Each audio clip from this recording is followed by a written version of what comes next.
total blowout. What a landslide in the first two quarters of Operation Coin Toss. Hello to everyone at home. I'm Sheriff Mike Prendergast. I want to thank you for tuning in to the Operation Coin Toss halftime show. Joining me today is Captain Brian Spiddle from our Criminal Investigations Division. Welcome, Brian. Thank you, Sheriff. You know, this really has been an amazing shutout in the first half of this operation, with 52 criminals captured and not one single target individual still at large. There are a couple of high-level criminals that were key victories for CCSO in this first two quarters. Let's take a look at their standings, Brian. Let's start at the top of the list with Heather Holloway, Sheriff. Recently, CCSO partnered with Code Compliance to demolish Holloway's residence, which you can see behind us here. The home was condemned as it was in unlivable conditions and served as a continuous nuisance to the community. That's right, Captain Spiddle. You know what? The stats on Holloway are truly abysmal. With 5 total felony convictions under her belt, 22 calls for service since she was a rookie back in 2004. Absolutely unacceptable. Very disappointing numbers, Sheriff. And following the CCSO blowout in the first quarter, Holloway was found guilty of 3 counts of sale of controlled substance, methamphetamine, possession with intent to sell methamphetamine, and possession of paraphernalia. She was sentenced to 5 years in the Department of Corrections. Yeah, that was a great sentence to get her off the field for 5 years, and hopefully that tough loss will teach her a lesson, and when she returns on the right side of the law. Now, someone else that's from the first quarter statistics of Operation Coin Toss was Christopher Coccolino, and he was a tough competitor, right, Captain Spiddle? You've got that right. Coccolino's strategy was to flee, but as we saw, that was a bust.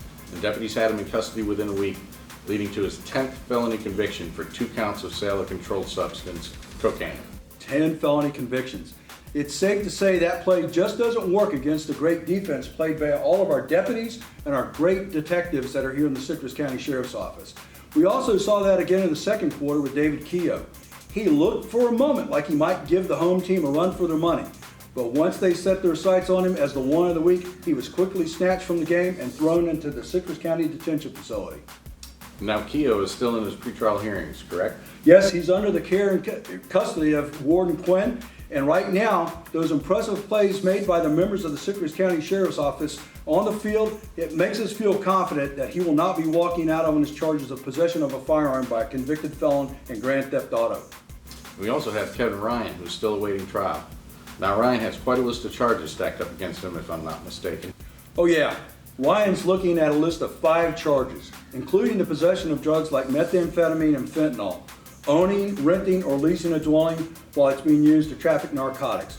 It means he's got a pretty serious sentence ahead of him. Speaking of serious sentences, Michael Klein, owner of the second nuisance residence being demolished as a result of this operation, received a hefty 8 years in the custody of Department of Corrections. What is amazing about all of this there is the feedback we get from the community surrounding these nuisance residences.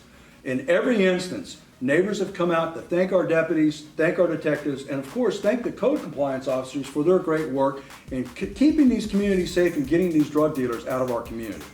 In this operation, the CCSO players really honed in on those who are selling in our community, stopping them in their tracks.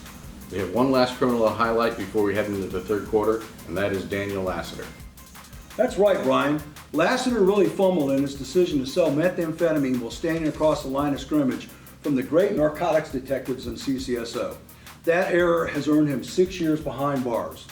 Well, Sheriff, it's been great taking a look back at the first half of the impressive shutout by the Citrus County Sheriff's Office. Great effort by the whole team out there. I have no doubt that CCSO will continue to pursue excellence in Operation Coin Toss second half. They're going to bring home an impressive victory. Stay tuned, ladies and gentlemen, and thanks for joining us this evening. Good night, everyone.